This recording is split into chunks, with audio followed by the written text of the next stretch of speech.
카페 안. 세 여자가 한 테이블을 사이에 두고 마주 서 있습니다. 그리고 한 사람이 입을 엽니다. 사장님은 김명희가 아니에요. 그 한마디에 아델 사장의 얼굴이 처음으로 무너집니다. 이 드라마에서 완벽하게 가면을 유지하던 여자가 단 한 문장에 흔들린 겁니다. 그런데 더 충격적인 건 그 다음입니다.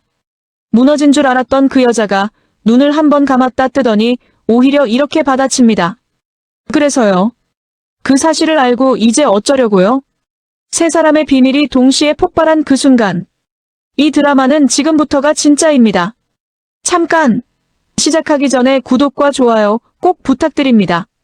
여러분의 작은 클릭 하나가 더 좋은 리뷰를 만드는 힘이 됩니다. 자, 먼저 이 드라마를 이해하기 위해 가장 중요한 것부터 짚고 가겠습니다. 등장인물 구조입니다. 이 드라마의 인물들은 처음 보면 각자의 자리가 명확해 보입니다. 사장이 있고 직원이 있고 회장이 있고 복수자가 있습니다. 하지만 이 드라마를 깊이 들여다보면 그 자리가 얼마나 불안하게 쌓여 있는지 알게 됩니다. 모래 위에 세운 성처럼 단 하나의 진실이 흔들리면 전부가 무너지는 구조입니다. 이 드라마에서 가장 중심이 되는 인물입니다. 그리고 동시에 이 드라마에서 가장 거대한 거짓말을 안고 사는 인물입니다. 그녀의 공식 이름은 김명희. 아델 주얼리의 사장이며 업계에서 인정받는 보석 감정 전문가입니다. 30년의 커리어, 30년의 신뢰, 30년의 명성. 그런데 그 30년이 전부 다른 사람의 이름 위에 쌓인 것이라면 어떨까요? 김단희는 김명희의 쌍둥이 동생입니다. 언니 김명희가 세상을 떠난 1997년, 그녀는 언니의 이름을 가져왔습니다. 왜? 그 이유는 아직 드라마에서 전부 공개되지 않았습니다. 하지만 분명한 것은 그것이 단순한 욕망에서 비롯된 선택이 아니었다는 겁니다. 이 드라마 전반에 걸쳐 김단희는 철저하게 감정을 통제하고 냉철하게 계산하며 누구에게도 진짜 자신을 보여주지 않습니다. 30년을 버텨온 사람만이 가질 수 있는 그 단단함, 그 건조함. 그것이 이 인물을 단순한 사기꾼이 아니라 비극적인 생존자로 만드는 지점입니다. 하지만 동시에 그 단단함은 그녀가 맺는 모든 관계에 균열을 만들어냅니다. 진짜 자신을 드러내지 못하는 사람이 진짜 신뢰를 쌓을 수 있을까요? 이 질문이 드라마 전체를 관통하는 핵심 긴장감입니다. 클로이는 아델의 직원으로 등장하지만 이 드라마에서 그녀는 단순한 직원이 아닙니다. 그녀는 복수자입니다. 7년이라는 시간 동안 갈아온 복수의 칼을 들고 아델에 들어온 인물. 그리고 그 칼이 향하는 방향에 박태호 회장이 있고 최윤나 팀장이 있습니다. 클로이의 진짜 이름은 백진주입니다. 클로이라는 이름 역시 가짜입니다. 여기서 이 드라마가 얼마나 정교하게 구성되어 있는지가 드러납니다. 이 드라마에는 가짜 이름으로 살아가는 사람이 2명입니다. 30년을 살아온 김단희와 7년을 살아온 클로이. 그 두 사람이 같은 회사에서 서로를 모르는 채로 만나고 있습니다. 클로이는 냉철하고 집요합니다. 증거를 모으고 추적하고 한치의 오차 없이 계획을 실행합니다. 그런데 이 드라마에서 클로이가 가장 흔들리는 순간이 있습니다. 바로 김단희의 비밀을 알게 된 순간입니다. 왜? 클로이는 누구보다 그 무게를 알고 있기 때문입니다. 다른 사람의 이름으로 산다는 것이 무엇인지를. 매일 아침 거울 앞에서 클로이라는 이름을 되뇌며 백진주를 지우는 자신. 그 자신이 지고 있는 무게와 김단희가 지고 있는 무게가 같은 종류의 것이었습니다. 그래서 클로이가 김단희를 파헤치는 장면들은 단순한 수사가 아닙니다. 그것은 어쩌면 자기 자신을 들여다보는 행위이기도 합니다. 이 드라마에서 가장 복잡한 인물을 꼽으라면 저는 망설임 없이 최윤나를 선택하겠습니다. 최윤나는 악역입니다.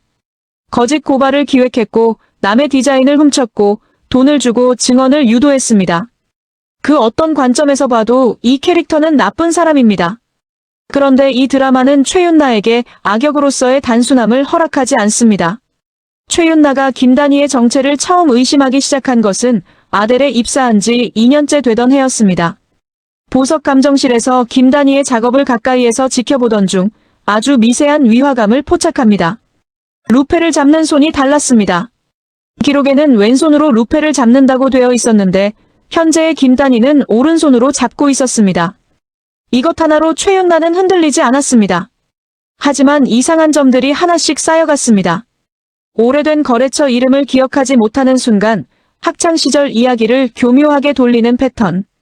그리고 최윤나는 조사를 시작합니다.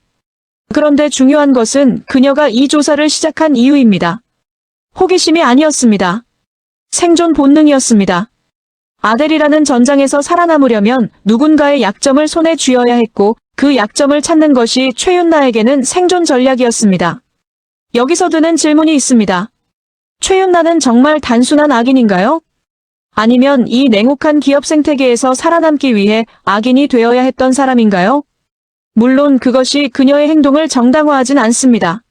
하지만 이 드라마는 최윤나를 단순히 미워하기 어렵게 만드는 장면들을 곳곳에 심어두고 있습니다. 그 중 하나가 바로 이 장면입니다.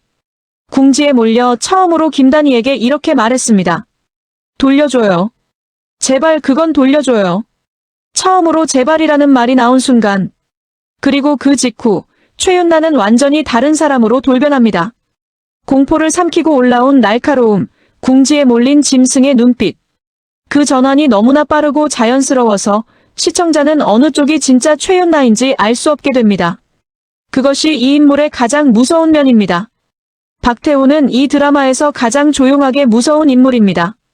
그는 많이 등장하지 않습니다. 하지만 등장할 때마다 드라마의 온도가 내려갑니다. 서재의 가죽 의자에 앉아 강 실장의 보고를 듣는 장면. 탁자 위에 위스키 잔 안에 얼음만 남아있고 그 얼음을 손가락으로 건드리는 장면. 말없이 내려다보는 시선. 박태호는 화를 내지 않습니다. 그런데 그 화를 내지 않는다는 것이 오히려 더 무섭습니다. 그가 결론을 내린 순간 이미 상대방의 운명은 정해져 있다는 것을 드라마는 반복적으로 암시합니다. 아델에 누가 피해를 줬든 용서한 적이 없어. 이 한마디가 박태호라는 인물을 설명하는 전부입니다. 그리고 지금 그의 시선이 김단희를 향하기 시작했습니다. 오정란은 이 드라마에서 가장 솔직한 인물일지도 모릅니다. 욕망을 숨기지 않고 분노를 숨기지 않고 목적을 숨기지 않습니다. 주식을 빼앗기지 않기 위해 영상 협박도 서슴지 않는 인물. 하지만 이 드라마에서 오정란의 역할은 단순한 조연이 아닙니다. 그녀는 이 이야기의 예측 불가능한 변수입니다. 모든 인물이 치밀하게 계산하고 움직일 때 오정란은 감정대로 움직입니다. 그 감정의 움직임이 때로는 모든 계획을 흔들어 놓습니다. 최윤나와의 관계에서 그것이 가장 극명하게 드러납니다. 정윤정은 이 드라마에서 가장 조명받지 못하지만 가장 중요한 인물 중 하나입니다. 30년을 김단희 곁에서 함께 버텨온 사람. 김단희가 무너질 것 같은 순간마다 옆에 있는 사람. 그녀의 존재가 이 드라마에서 의미하는 것은 단순한 조력자 그 이상입니다. 김단희가 30년간 혼자 버텨온 게 아니라는 사실, 누군가와 함께였기 때문에 버틸 수 있었다는 사실을 정윤정이 보여줍니다. 이 드라마의 표면적인 갈등은 단순합니다. 거짓 고발이 있었고 그것을 누가 밝히느냐의 싸움입니다. 하지만 진짜 갈등은 훨씬 더 깊은 곳에 있습니다. 이것은 정체성의 전쟁입니다. 누가 진짜 누구인가, 누가 어디까지 알고 있는가, 그리고 그 알미 무기가 될 수 있는가. 이 세 가지 질문이 이 드라마의 모든 장면을 움직이고 있습니다. 이 드라마에서 가장 아름답게 연출된 장면 중 하나입니다. 최윤나의 방. 김단희가 옷장 문을 열고 등에 꽃자수가 새겨진 검은 후드티를 꺼내드는 장면. 이 장면을 표면적으로만 읽으면 단순히 증거를 발견한 순간입니다. 하지만 이 장면을 다시 보면 다른 것이 보입니다. 김단희가 후드티를 꺼내드는 방식, 그것을 형광등 아래에서 천천히 펼쳐드는 방식. 마치 오래전부터 이것이 여기 있다는 걸 알고 있었던 것처럼. 그리고 최윤나가 방문을 열고 들어서는 순간 두 사람의 시선이 충돌합니다. 이 장면에서 드라마는 말없이 이렇게 묻고 있습니다. 이 방에 먼저 들어온 것이 우연이었을까요? 아니면 이미 계획된 움직임이었을까요? 김단희는 증거를 발견한 것일까요? 아니면 증거를 이용하기 위해 이미 알고 있었던 것일까요? 최윤나가 빠르게 대답합니다. 그건 그냥 옷이에요. 누구나 살 수 있는 거예요. 하지만 목소리에 실린 떨림은 숨길 수 없었습니다. 여기서 중요한 것은 최윤나의 반응이 너무 빠르다는 겁니다. 누군가 아무 의심 없는 사람이 갑자기 자신의 옷을 들어올리면 보통은 그게 왜요? 라고 묻습니다. 하지만 최윤나는 변명부터 합니다. 그 변명의 속도가 최윤나가 이미 무엇을 두려워하고 있는지를 말해줍니다. 사장님이 김명희가 아니라는 거 저 알고 있어요. 이 한마디가 이 드라마 전반부의 핵심 폭탄입니다. 궁지에 몰려 제발이라고 애원하던 최윤나가 단 한마디로 공수를 역전시키는 순간. 그런데 이 순간을 자세히 보면 최윤나의 이 반격이 즉흥적이지 않다는 것을 알 수 있습니다. 이미 오래전부터 준비해온 카드였습니다. 필체 비교, 동창 증언, 보석 감정 방식의 차이. 전부 파일로 정리해 시내 외곽의 소형 금고 대여 업체에 보관해 두었습니다. 최윤나는 이 파일을 한 번도 쓰지 않기를 바랐다고 드라마는 말합니다. 하지만 정말 그랬을까요? 아델이라는 전장에서 살아남기 위해 생존 본능으로 조사를 시작했다는 것, 그 조사의 결과를 물리적으로 금고에 보관했다는 것. 이것은 분명히 이 카드를 언젠가 쓸 것을 전제로 준비한 행동입니다. 쓰지 않기를 바랐다는 것은 어쩌면 최윤나 자신의 자기 합리화가 아니었을까요? 그 카드를 꺼낸 순간 이 드라마의 가장 기묘한 관계가 탄생합니다. 적이면서 공범, 공범이면서 적.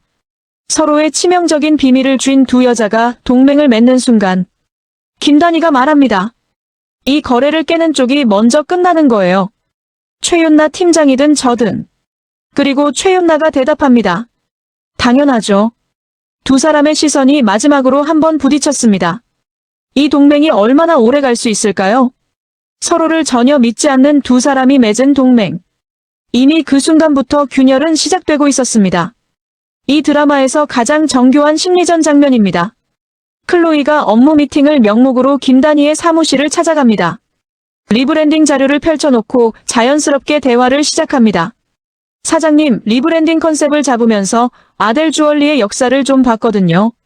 사장님이 처음 보석 감정을 배운 게 어디였는지 궁금해요. 겉으로는 그냥 호기심입니다. 하지만 이것은 클로이가 준비한 함정입니다. 김명희라면 자신의 시작을 기억할 것입니다. 하지만 김단희라면 언니의 기억을 꺼내야 합니다. 김단희는 자연스럽게 대답했습니다. 보석 감정원에서 시작했어요. 기초부터 배웠죠. 그리고 클로이가 다시 묻습니다. 그러면 학교 다닐 때 제일 좋아하던 원석이 뭐였어요? 김단희의 입이 열리려다 닫혔습니다. 아주 짧은 순간이었습니다. 하지만 대답이 즉각적으로 나오지 않았습니다. 0.5초. 단 5초의 망설임. 클로이의 눈이 그 찰나를 놓치지 않았습니다. 김명희라면 자신의 학창시절 기억을 망설일 이유가 없었습니다. 하지만 김단희라면 언니의 기억을 재현해야 하는 공백, 그 5초가 생기는 것입니다. 김단희가 곧 미소를 지으며 대답했습니다. 라피스 라줄리요. 파란색이 좋았거든요. 라피스 라줄리, 좋은 취향이에요. 클로이도 웃으며 자료를 다시 넘겼습니다. 표면적으로는 아무 일도 없었다는 듯. 미팅은 계속되었습니다. 하지만 클로이의 머릿속에서는 방금 포착한 0.5초의 망설임이 확대경 아래의 균열처럼 새겨지고 있었습니다. 미팅이 끝나고 사무실을 나선 클로이. 복도에서 걸음을 멈추고 돌아보며 김단희의 사무실 문을 바라봅니다. 그리고 혼잣말처럼 중얼거립니다. 사장님. 이 짧은 한마디에 담긴 감정이 이 드라마에서 가장 복잡한 순간입니다. 의심인가요? 아니면 공명인가요? 클로이는 이 순간 김단희에게서 거짓말의 흔적이 아니라 진실을 숨기는 사람의 무게를 읽었습니다. 그리고 그 무게를 클로이는 누구보다 잘 알고 있었습니다. 매일 아침 거울 앞에서 클로이라는 이름을 되뇌며 백진주를 지우는 자신. 그 자신이 지고 있는 바로 그 무게였습니다. 이 드라마에서 김단희가 감정을 드러내는 장면은 거의 없습니다. 하지만 그 드문 순간들이 이 인물의 진짜를 보여줍니다. 정윤정의 집에서 자정을 넘긴 시각에 소파에 앉지도 못한 채 말했습니다. 최윤나가 알고 있어. 내가 김명희가 아니라는 거. 그리고 조금 뒤 30년이야. 30년을 쌓아왔는데 그게 최윤나 손에 달려있다는 게 그게 받아들여지지가 않아. 이 대사가 이 드라마에서 김단희의 가장 인간적인 순간입니다. 30년간 유지해온 가면이 금이 가는 소리. 그 균열을 오직 정윤정 앞에서만 드러낼 수 있는 김단희. 그 외의 모든 순간에 김단희는 완벽한 가면을 쓰고 있습니다. 심지어 최윤나에게 정체가 들킨 그 순간에도 그녀는 흔들리지 않았습니다. 그래서요. 그 사실을 알고 이제 어쩌려고요? 이 한마디. 이것이 김단희의 본질입니다. 30년간 한 번도 흔들리지 않았던 가면에 금이 가는 소리가 들리는 그 순간에도 그 가면을 부수지 않고 오히려 반격으로 전환하는 능력. 이것이 이 인물을 단순한 사기꾼이 아닌 30년의 전략가로 만드는 것입니다. 하지만 여기서 질문이 생깁니다. 김단희는 정말 아무것도 두려워하지 않는 걸까요? 아니면 두려움을 느끼는 순간에도 그것을 느끼지 않는 척하도록 30년이 자신을 훈련시킨 걸까요? 그 훈련이 지금 이 순간 그녀를 살리고 있는 걸까요? 아니면 그 훈련이 그녀를 인간으로서 서서히 파괴하고 있는 걸까요? 이 드라마가 던지는 가장 무거운 질문입니다. 클로이가 이 드라마에서 흔들리는 순간은 단 한 번입니다. 바로 김명희의 호적 등본에서 김단희라는 이름을 발견하는 순간. 그리고 김명희의 사망일이 1997년 10월 5일이라는 것을 확인하는 순간. 그 날짜는 자신이 태어난 날이었고 아버지 백중기가 자신을 품에 안고 병원을 뛰어다녔던 바로 그날이었습니다. 같은 병원, 같은 날. 김명희의 아이 박민준도 그날 태어났습니다. 이 장면에서 클로이의 복수가 단순히 사적인 원한을 넘어 훨씬 더 복잡한 뿌리를 가지고 있다는 것이 암시됩니다. 그리고 클로이는 김단희에 대해 이렇게 말합니다. 저랑 같아요. 다른 사람의 이름으로 살아온 거예요. 이 대사가 이 드라마에서 클로이의 가장 진솔한 순간입니다. 복수를 위해 모든 것을 도구로 바라보던 클로이가 처음으로 다른 사람의 고통에 공명하는 순간. 그리고 제임스 리가 묻습니다. 만약에 정말로 그 사장이 동생이라면 너한테 적이야, 아군이야? 클로이가 한 박자 침묵한 뒤 대답합니다. 아직 몰라요. 그 사람이 왜 언니의 이름으로 살고 있는지, 아델에서 뭘 하려는 건지. 그걸 알기 전까지는 판단하지 않을 거예요. 이 대답이 중요합니다. 클로이의 복수 계획에서 처음으로 판단을 유보하는 순간이기 때문입니다. 7년간 모든 것을 흑백으로 구분해온 클로이가 처음으로 회색지대를 인정하는 순간. 이것이 이후 드라마의 방향을 완전히 바꿀 수 있는 변수입니다. 최윤나의 심리를 가장 잘 보여주는 장면은 두 개입니다. 첫 번째는 제발이라는 단어가 나오는 순간. 아델에서 살아남기 위해 수단과 방법을 가리지 않던 최윤나가 후드티 앞에서 처음으로 무너지는 순간. 두 번째는 그 직후 다시 일어서는 순간. 공포를 삼키고 올라온 것은 궁지에 몰린 짐승 특유의 날카로움이었습니다. 이 전원의 속도가 최윤나라는 인물의 본질을 보여줍니다. 무너지는 자신을 허락하지 않는 사람. 무너질 것 같은 순간마다 더 날카로워지는 사람. 그것이 최윤나입니다. 하지만 이 드라마에서 최윤나가 가장 인간적으로 느껴지는 순간이 있습니다. 클로이에게 압박을 받은 뒤 전화기를 내려놓고 이마를 두 손으로 감싸는 장면. 사방에서 벽이 좁혀오는 느낌이었습니다. 이 한 문장이 최윤나의 진짜 처지를 요약합니다. 그녀가 쌓아온 모든 계획들이 동시에 무너지려 하는 그 순간의 공포. 최윤나는 나쁜 사람입니다. 하지만 그 나쁜 사람이 느끼는 공포는 너무나 인간적입니다. 이 드라마에서 가장 치밀하게 설계된 파트가 바로 이 부분입니다. 증거를 둘러싼 전쟁. 최윤나가 쌓아온 파일, 그 파일을 둘러싼 공방, 그리고 그 파일의 허점을 파고드는 김단희와 정윤정. 이 과정이 단순한 막장 드라마의 클리셰가 아니라 법적 논리와 심리전이 결합된 정교한 게임으로 구성되어 있습니다. 먼저 최윤나의 파일이 어떻게 만들어졌는지부터 살펴보겠습니다. 최윤나가 수집한 증거는 4가지입니다. 첫째, 필체 비교. 아델 아카이브에 남아있는 과거 김명희의 서명과 현재 김단희의 서명. 육안으로는 거의 완벽하게 일치했습니다. 하지만 전문 필적 감정업체에 의뢰한 결과 회계 압력과 꺾인 각도에서 미세한 차이가 포착되었습니다. 쌍둥이라면 설명이 되는 범위의 차이. 하지만 동일 인물로 단정하기에는 부족한 결과. 둘째, 동창 증언. 김명희가 다녔던 학교 근처 주민을 찾아가 쌍둥이 자매에 대한 이야기를 캐냈습니다. 셋째, 감정 스타일 비교. 루페를 잡는 손의 차이. 넷째, 쌍둥이 관련 기록. 두 자매가 서로에게 헌신적이었다는 이야기, 김명희가 사라진 후 김단희도 자취를 감추었다는 증언. 이 4가지가 하나의 파일로 합쳐져 시내 외곽의 금고에 보관되어 있었습니다. 겉으로 보면 꽤 단단한 증거처럼 보입니다. 하지만 김단희와 정윤정이 파고든 것은 바로 그 겉모습의 균열이었습니다.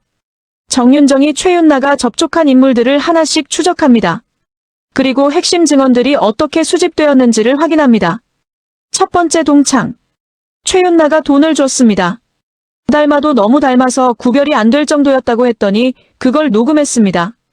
그리고 더 중요한 것. 단이가 언니 행세를 한 적이 있지 않았느냐고 몇 번이나 물었어요. 최윤나는 자신에게 유리한 답변을 유도했고 그 유도된 부분만 따로 녹음했습니다. 두 번째 동창.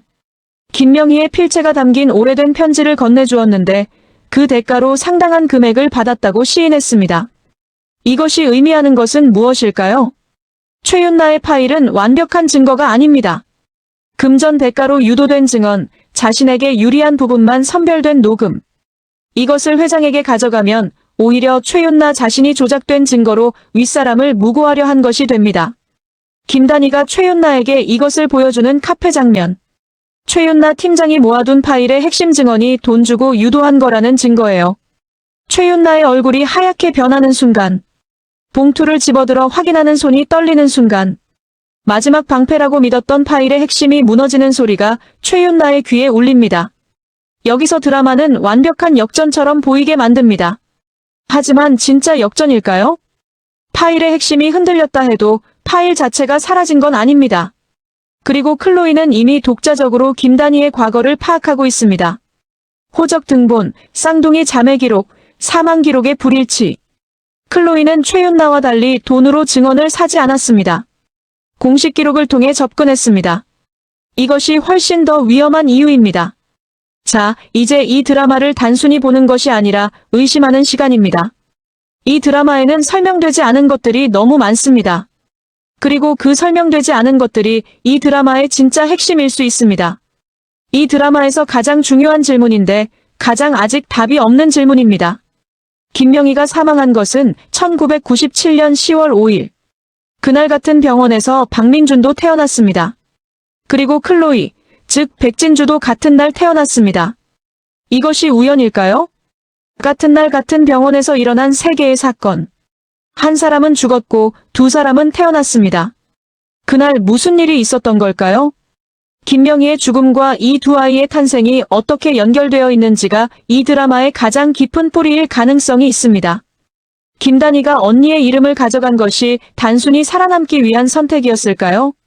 아니면 그날의 비밀을 숨기기 위한 더 복잡한 이유가 있었던 걸까요? 정윤정은 이 드라마에서 30년간 김단희 곁에서 함께해온 사람으로 등장합니다. 그런데 생각해보면 이상합니다. 30년 동안 누군가의 비밀을 지킨다는 것이 과연 단순한 우정이나 충성심으로만 설명될 수 있을까요? 정윤정이 이 비밀을 알게 된 것은 언제부터였을까요? 그리고 그녀가 이 비밀을 지켜온 이유는 정말로 김단희를 위해서였을까요? 아니면 정윤정 자신도 이 비밀과 연루되어 있는 걸까요? 드라마는 이 질문에 아직 답을 주지 않고 있습니다. 하지만 정윤정이 이렇게 헌신적으로 30년간 아무 데가 없이 이 비밀을 지켜왔다면 그 헌신의 뒤에 우리가 아직 보지 못한 무언가가 있을 수 있습니다. 박태호의 행동을 자세히 보면 이상한 점이 있습니다. 그는 증거를 확인하고 움직이는 것이 아니라 이미 알고 있는 것처럼 움직이는 경우가 있습니다. 김단희가 최윤나를 보호하고 있다는 것을 파악하는 속도, 강 실장을 통해 접촉 기록을 조사하는 방식, 아델에 누가 피해를 줬든 용서한 적이 없다는 단호함. 이것들이 단순히 의심스러운 회장의 모습일까요? 아니면 이미 김단희의 정체에 대해 무언가를 알고 있으면서 그것을 확인하고 있는 과정일까요? 박태호가 1997년 그날에 어떤 역할을 했는지, 김명희의 죽음과 박태호가 어떻게 연결되어 있는지, 이것이 이 드라마의 가장 위험한 비밀일 수 있습니다. 클로이가 이 드라마에서 복수를 하려는 대상은 박태호 회장입니다. 하지만 클로이의 진짜 정체인 백진주가 박태호에게 어떤 피해를 입었는지는 아직 명확하게 드러나지 않았습니다. 클로이의 아버지 백준기가 1997년 10월 5일 병원을 뛰어다녔다는 것, 그날 박민준이 태어났다는 것, 이것들이 연결되면 어떤 그림이 나올까요? 클로이의 복수가 아델의 내부를 향하고 있는 것처럼 보이지만 실제로 그녀가 파헤치려는 진실은 훨씬 더 오래된 것일 수 있습니다. 1997년 그날의 진실. 그리고 그 진실 안에서 백진주, 김단희, 박민준이 어떻게 얽혀 있는지. 오정란이 협박수단으로 쓰는 영상은 최윤나와 고발자가 만나는 장면입니다. 하지만 오정란이 그 영상을 어떻게 확보했는지에 대해서는 자세한 설명이 없습니다. 오정란은 단순히 기회를 포착한 것일까요? 아니면 처음부터 이것을 무기로 만들기 위해 계획한 것일까요? 그리고 더 중요한 것, 그 영상에서 보이는 것이 정말로 최윤나가 감추고 싶은 전부일까요? 아니면 그 영상 안에 오정란도 미처 파악하지 못한 더 많은 정보가 담겨 있을까요? 이 드라마에서 가장 강렬한 장면이 카페 장면입니다. 이 장면 하나가 이 드라마 전반부의 모든 것을 담고 있습니다. 상황을 정리하겠습니다. 김단희는 카페에서 최윤나를 만나 파일의 핵심이 무너졌다는 것을 보여주며 압박하고 있습니다. 최윤나는 마지막 방패가 무너지는 것을 느끼며 잦은 고백이라는 선택지를 받아들이려는 찰나입니다. 그 순간 카페 문이 열립니다. 클로이가 서 있었습니다. 이 등장이 우연이었을까요? 아니면 클로이는 이미 두 사람이 이 카페에서 만난다는 것을 알고 있었던 걸까요? 클로이의 눈에는 추측이 아니라 확신이 실려 있었습니다. 그리고 클로이가 입을 열었습니다. 사장님은 김명희가 아니에요. 김명희의 쌍둥이 동생 김단희. 그게 사장님의 진짜 이름이에요. 이 순간 카페 안에서 세 가지가 동시에 충돌합니다. 김단희의 30년 죽은 언니의 이름으로 쌓아온 모든 것. 최윤나의 거래, 그 비밀을 무기로 맺은 동맹. 클로이의 복수 7년간 갈아온 계획. 이 세 가지가 하나의 공간에서 만나는 순간, 그 어떤 인물도 이 상황을 완전히 통제할 수 없게 된 순간입니다. 김단희가 흔들리는 눈을 한번 감았다가 떴습니다. 그리고 클로이를 바라보며 말했습니다. 그래서요. 그 사실을 알고 이제 어쩌려고요? 이 대사가 이 장면의 핵심입니다. 무너지지 않았습니다. 도망가지 않았습니다. 오히려 받아치고 있습니다. 30년을 버텨온 사람의 반응이 이것입니다. 하지만 그 순간 클로이의 눈동자가 흔들렸습니다. 분노도 경멸도 아닌 예상하지 못했던 감정이 그 안에 스쳤습니다. 30년을 다른 사람의 이름으로 버텨온 여자의 눈에서 자신과 같은 종류의 고통을 읽어버린 것이었습니다. 이 순간이 이 드라마에서 가장 아름답고 가장 슬픈 장면입니다. 두 사람은 서로의 적입니다. 하지만 그 눈 안에서 서로를 알아보는 순간, 복수자와 도망자가 같은 무게를 지고 있다는 것을 알아보는 순간, 이 장면이 이 드라마가 단순한 막장을 넘어서는 지점입니다. 자, 이제 이 드라마가 앞으로 어떻게 전개될지 예측해 보겠습니다. 물론 이것은 지금까지의 드라마를 바탕으로 한 분석입니다. 공식 예고편보다 더 자극적인 가능성들을 함께 살펴보겠습니다. 지금까지 클로이는 김단희를 타겟으로 삼았습니다. 하지만 카페에서의 충돌 이후 그 관계가 완전히 달라질 수 있습니다.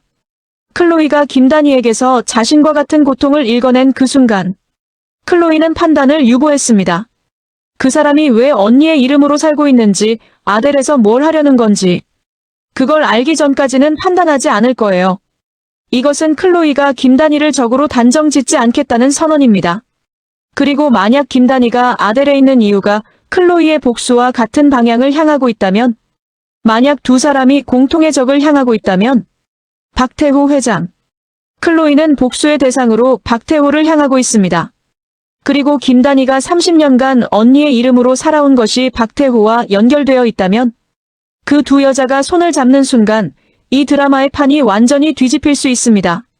지금 이 드라마에서 가장 조용하게 움직이고 있는 인물이 박태호입니다.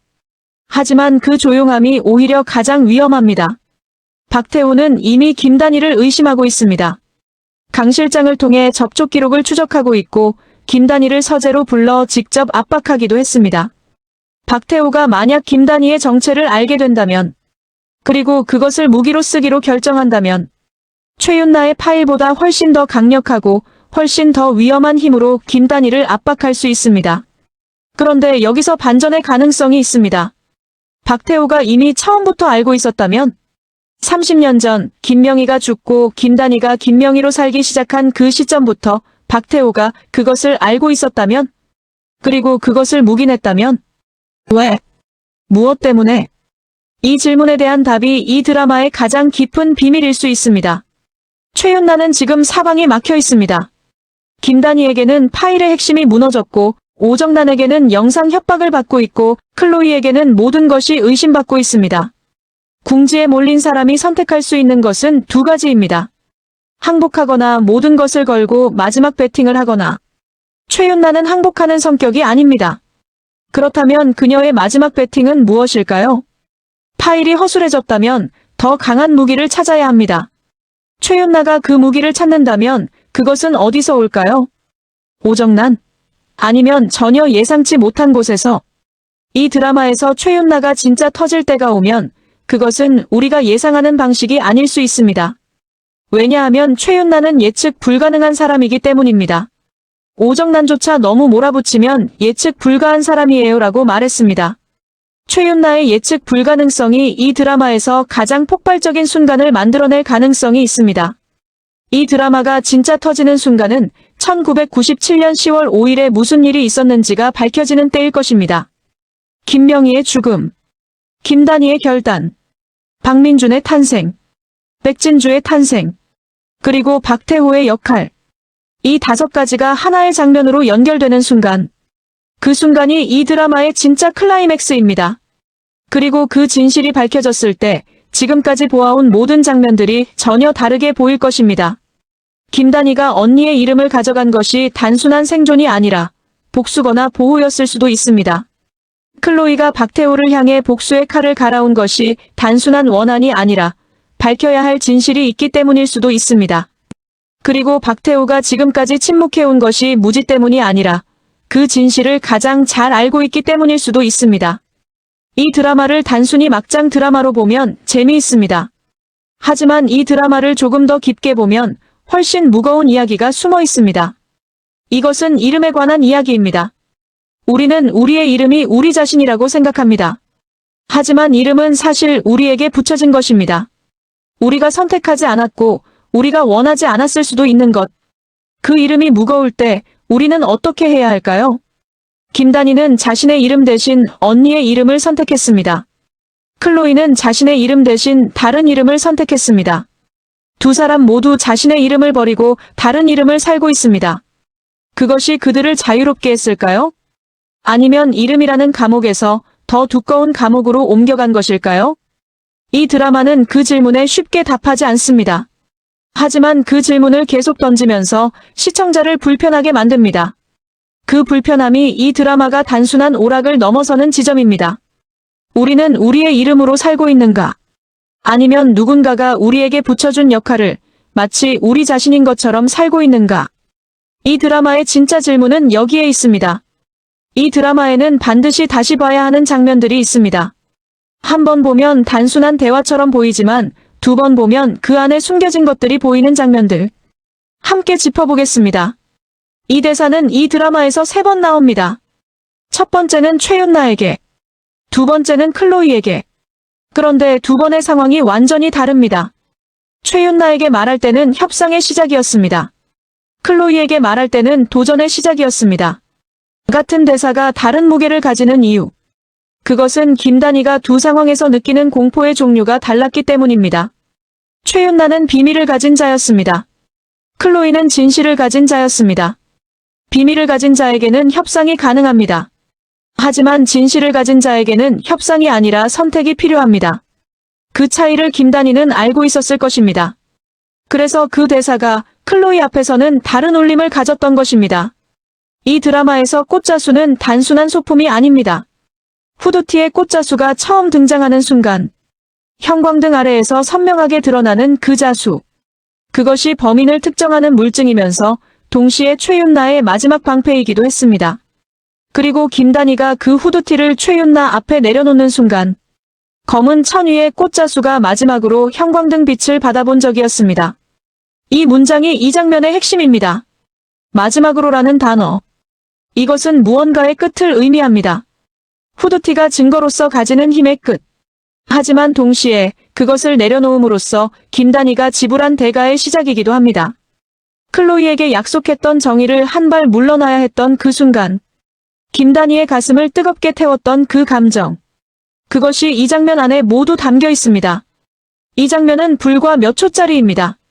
하지만 이 드라마에서 가장 차가운 순간입니다. 서재에 홀로 남은 박태호. 잔에 남은 얼음 한 조각을 입에 넣고 깨물었습니다. 딱 하는 소리가 어둠 속에서 울렸습니다. 드라마는 이 소리를 곧 닥칠 무언가의 전조라고 표현합니다. 얼음을 깨무는 행위. 아무것도 쥐어짜지 않고 차갑게, 담담하게. 그것이 박태호라는 인물의 본질입니다. 이 순간 이후 박태호가 어떻게 움직일지, 그 움직임이 이 드라마의 다음 폭풍을 만들어낼 것입니다. 이 드라마의 대사들은 단순히 상황을 전달하는 것이 아닙니다. 각 인물의 내면 상태와 관계의 역학을 동시에 드러냅니다. 몇 가지를 더 짚어보겠습니다. 거래 조건을 정확히 해요. 이 대사는 표면적으로 냉철한 협상가의 말입니다.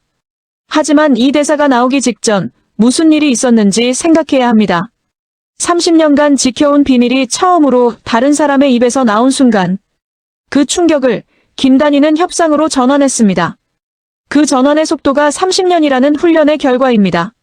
하지만 동시에 그 순간 김단희의 내면에서 무언가가 부서지지 않았을까요? 30년간 단 한 번도 들키지 않았던 비밀. 그것이 처음으로 발각된 그 순간의 공포. 그 공포를 협상으로 덮는 것이 과연 진정한 강함일까요? 아니면 공포를 느끼는 능력 자체를 잃어버린 것일까요? 거짓 고발건을 덮으면 클로이한테 제가 뭐라고 해요? 이 대사가 이 드라마에서 김단희의 가장 인간적인 고백입니다. 클로이에게 정의를 약속했는데 자신의 비밀을 지키기 위해 그 약속을 깨야 하는 상황. 그 딜레마를 김단희는 이 한 문장으로 드러냈습니다. 30년을 버텨온 사람이 처음으로 다른 사람에게 한 약속이 발목을 잡는 순간, 그것이 이 인물에게 어떤 의미인지, 클로이에 대한 김단희의 감정이 이 대사 안에 담겨 있습니다.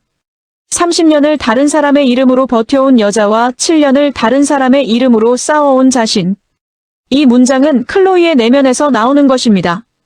그리고 이 문장이 이 드라마의 핵심을 하나의 문장으로 요약하고 있습니다. 30년과 7년. 버텨온 것과 싸워온 것. 같은 이름의 문제 앞에서 다른 선택을 한 두 사람.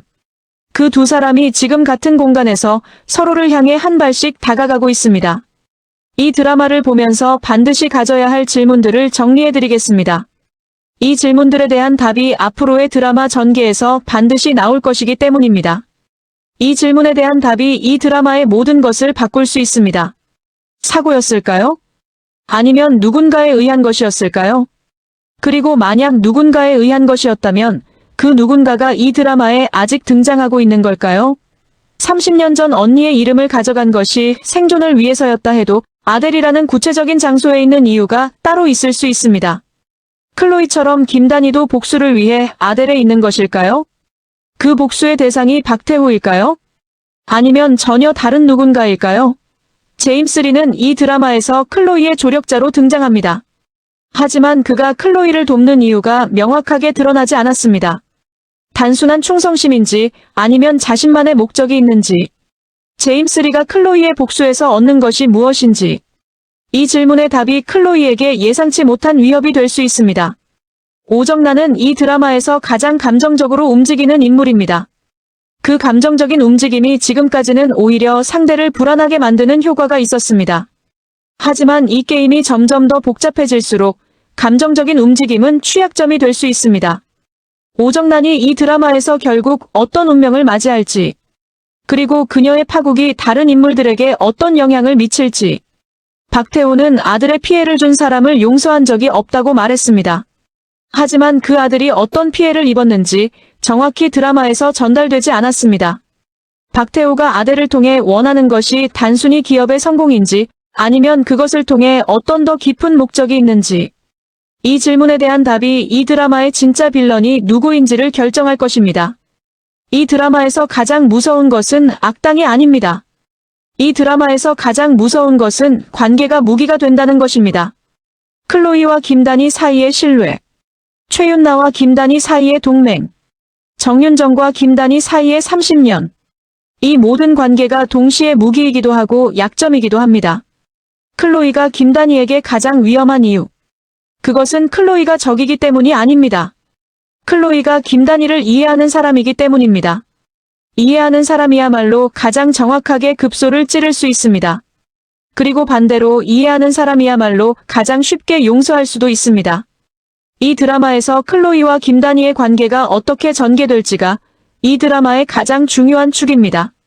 그 두 사람이 적이 되는지 동료가 되는지, 그것이 이 드라마의 엔딩을 결정할 것입니다. 또한 이 드라마에서 주목해야 할 것은 생존의 윤리에 관한 질문입니다. 최윤나가 나쁜 사람인 것은 맞습니다. 하지만 최윤나가 나쁜 짓을 한 이유가 단순한 욕심이 아니라 생존이었다면, 이 드라마에서 아델이라는 공간이 그려지는 방식을 보면 그곳은 단순한 회사가 아닙니다. 살아남는 자와 쓸려가는 자가 끊임없이 교체되는 전장입니다. 그 전장에서 살아남기 위해 선택한 방법이 누군가에게는 나쁜 짓이 되고 또 다른 누군가에게는 생존이 됩니다. 이 드라마는 그 경계에 대해 쉽게 판단하지 않습니다. 그것이 이 드라마를 계속 보게 만드는 힘입니다. 선한 사람이 이기는 드라마가 아니라 살아남는 사람이 이기는 드라마. 하지만 살아남는 것이 정말로 이기는 것인지에 대한 질문을 멈추지 않는 드라마. 이 드라마는 큰 사건들뿐 아니라 작은 디테일에서도 이야기를 쌓아나갑니다. 놓치면 아쉬운 장면들을 짚어드리겠습니다. 이 드라마에서 형광등은 중요한 장면마다 등장합니다. 형광등이 세 사람의 얼굴 위로 차갑게 내려앉는다. 꽃잎이 겹겹이 쌓인 자수가 형광등 아래에서 선명하게 드러났다. 형광등만이 두 사람의 그림자를 바닥 위에 길게 늘어뜨리고 있었다. 형광등은 이 드라마에서 진실을 드러내는 빛이자 동시에 가장 차가운 빛입니다. 자연광이 아니라 인공광. 따뜻하지 않은 빛. 그 빛 아래에서 이 드라마의 비밀들이 하나씩 드러납니다. 이 드라마에서 손의 묘사가 반복됩니다. 김단희의 손끝이 미세하게 떨렸습니다. 최윤나의 손이 허공을 더듬다가 힘없이 떨어졌습니다. 정윤정이 컵을 쥔 손이 멈추었고 찬물이 흔들리는 것조차 의식하지 못했습니다. 손은 이 드라마에서 감정의 지표입니다. 얼굴로 표현하지 못하는 것을 손이 드러냅니다. 각 인물의 손이 어떻게 움직이는지 보면 그 인물이 지금 무엇을 느끼는지 알 수 있습니다. 이 드라마에서 결정적인 장면들은 창가에서 이루어집니다. 클로이가 창밖을 내다보며 전화를 받는 장면. 박태호가 창가에서 야경을 바라보는 장면. 클로이가 어둠 속에 도시를 내려다보는 장면.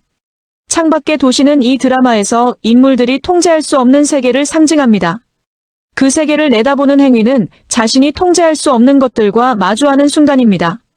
그 순간에 각 인물이 무엇을 결정하는지가 이 드라마의 전개를 만들어갑니다. 지금까지 붉은 진주를 함께 살펴봤습니다. 이 드라마 어떠셨나요? 저는 이 드라마가 처음에는 막장처럼 시작해서 볼수록 다른 무게를 가지게 되는 드라마라고 생각합니다. 30년을 버텨온 사람의 이야기, 7년을 쌓아온 사람의 이야기, 그 두 이야기가 교차하는 지점에서 이 드라마는 우리에게 묻고 있습니다. 당신은 지금 당신의 이름으로 살고 있습니까?